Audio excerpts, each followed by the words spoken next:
Watch this crumbling dresser turn into a modern beauty. It's easy to pass on furniture that you know will take extra time. Let me show you how to fix the missing veneer and revive your next flip. In a combination of Bondo plastic wood fillers and Durham's water putty. Each have their own benefits. Additional process tutorials are linked in the description.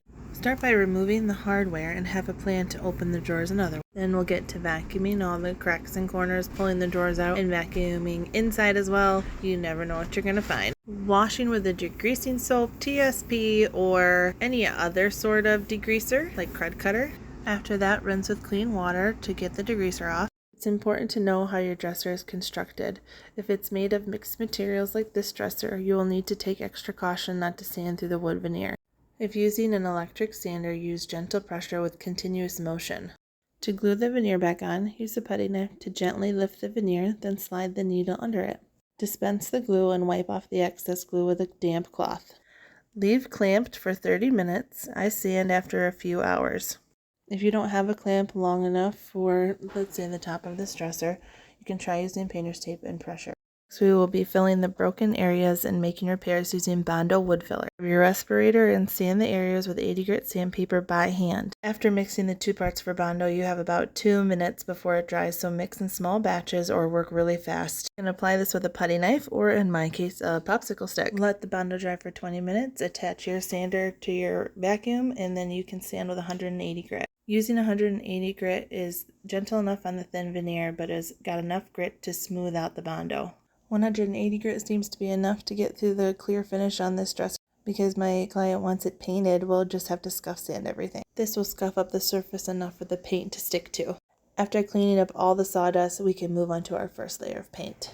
I'm starting with a clear coat that I was hoping would seal in the wood tannins, but you'll see what actually happens. The clear coat will help with any future paint removal and hide the Bondo and make the piece more uniform once painted. After the clear coat dries, you will use 220 grit to sand in between each coat of paint. Just lightly scuff sand by hand. Then use a tack cloth to remove the sanding dust. I'm going to use painter's tape to tape off anything I don't want painted white. The color is called Whipped Cream by Bear. Since it's a light colored dresser, I didn't think I needed to prime. This is my first time using a paint sprayer and I'm pretty excited. I added about a tablespoon of water to 20 ounces of paint. I'm starting past the dresser and overlapping 50% each row. This is where I got a little bummed. It appears that I have bleed through from the wood beneath. Or this being the first layer, it's just on a little thin and you can still see it. To stay on the safe side, I'm going to prime it. So I'll hand sand with 220 on the curves, and then I'll use my electric sander to sand the rest of the dresser. We're not looking to remove every layer of paint, we're just trying to get the gloss off. And then clean all the sanding dust off and you're ready to prime.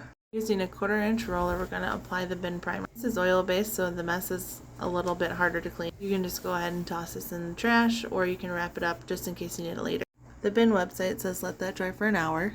When you paint a piece of furniture, you start to notice more dents and dings, so we'll use wood filler to fill those in next. Plastic wood doesn't have a terrible smell to it and it's pretty easy to apply, so you can go throughout the piece and find those little sections that need to be refilled, or that you couldn't see well when it was just solid wood. I like these foam block sanders from the Dollar Tree. They work well where your sanders can't reach. They're also washable and reusable. Next I'm going to sand those ledges where the drawers were pushed in and add some primer there with a brush. After everything dries for an hour, we'll go over it with the sander with 320 grit. And now that we have sanding dust everywhere, we'll clean it up with a tack cloth. After spraying on another layer of whipped cream, you can see I'm picking up the drips with a little spare brush here. Unfortunately, that brush still had tannins in it. Well, I ended up brushing wood tannins all over my nice white paint. So we'll repeat those steps: sand, clean up with the tack cloth, and prime. Then let it dry and hit it with 320 grit. Here's a little tip for the edge. Use a foam sanding, applying gentle even pressure, not tipping over the edge so you don't remove too much paint. I'm loving using this paint sprayer instead of brushing on this whole finish. I was able to paint this whole dresser in under 4 minutes. I want you to see all the overspray from the sprayer, and that's why you need to wear a respirator. Check out the sheen on the wet paint versus the dry paint. It always seems to go on really smooth, but once you start sanding, you can see the difference in texture. After sanding, clean up with the tack cloth, and then we're ready for our final coat. So exciting, it's a long time coming. Follow your paint sprayer's specific mixing instructions for paint. I'm still getting used to mine. It's from a garage sale, so I just kind of looked it up online. This car wash sponge works much better than the brush did. The sponge tended to absorb the extra drips a little bit more than the brush did, rather than spreading it around, but both worked in a pinch. Now that it's dry, we can move on to the clear coating, but first we need to sand and then clean it up with a tack cloth. Time to add a clear coat. This spray-on finish will need 2 coats. Start by overlapping 50% in long, even sweeps. I already had the drawers out, so I sprayed them face up, hoping for better coverage. Let dry, sand, and tack cloth once more before recoating. Here comes something that I tried for the first time. I had to draw new holes for the hardware she picked out, and I miscalculated that bottom drawer, not once, but twice.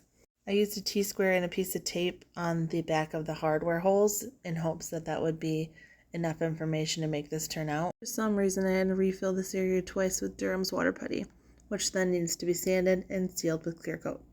Now that we got that sorted, it's time to clean up the rest of the dresser. It got a little scuffed up when I was drilling those new hardware holes. As paint is curing, it's more susceptible to dings, so we'll sand, paint, and move on to the base. I made this out of select pine of 2x2s and 1x3s. I'll have a video coming on this soon, but DIY Wife has one. After sanding the wood with 220, I whitewashed it, let it dry, and noticed the wood grain was raised because of the water. So I sanded it with 220 for a smooth finish. Now that we're to the end, I like to go over the piece once more with a vacuum, making sure everything is cleaned up. I'm using Johnson's wax here for a smooth drawer slide. It hydrates the wood and helps the drawers work best. You let this dry for 30 minutes and then wipe it off. After attaching the base with some pocket holes, it's time to clean up a little bit of our mess. Here's one look at the before and after. I love how it turned out, especially that base. I think it adds a little something something. Let me know what you think in the comments. Would you have changed the pulls, changed the base? Would you have kept the vintage lines in the bottom drawers?